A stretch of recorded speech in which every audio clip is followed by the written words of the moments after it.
If we lose the bees, then that actually is going to undermine our ability to produce food into the future. We need to think very carefully about the way we're currently farming is sustainable in the long term.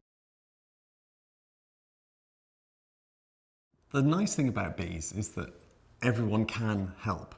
So a lot of conservation stories are really doom and gloom, and you read about the rainforest being cut down, pandas disappearing, polar bears are nowhere to live because the ice caps are melting or whatever, and you feel helpless. What can an individual do about those things?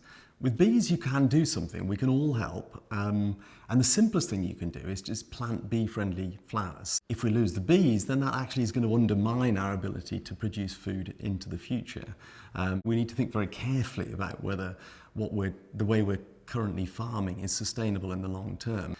Essentially, how do we get more flowers and more natural habitat back into farmland without greatly reducing the amount of food that it produces?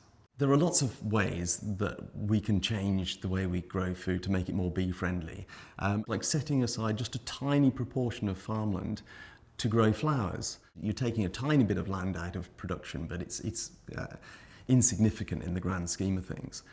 So it really works. It's tried and tested, but sadly not many farmers are doing it. So there's a kind of an uptake issue, which I think is all to do with outreach, with convincing farmers that this is worth their while doing. If you take a train journey in the UK, you very quickly realise that most of it is covered in farmland.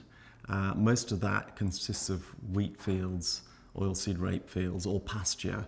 The pasture is just bright green. It's called improved pasture, but it's basically had lots of fertiliser put on there, virtually no flowers in it at all. Many of the hedgerows were removed during the 20th century.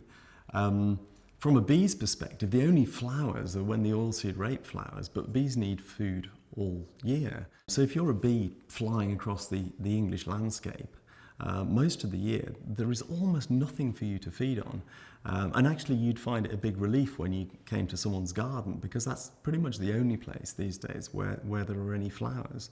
And that's pretty sad, isn't it? People who live in towns think that wildlife lives in the countryside, but actually in most of the countryside there's precious little wildlife.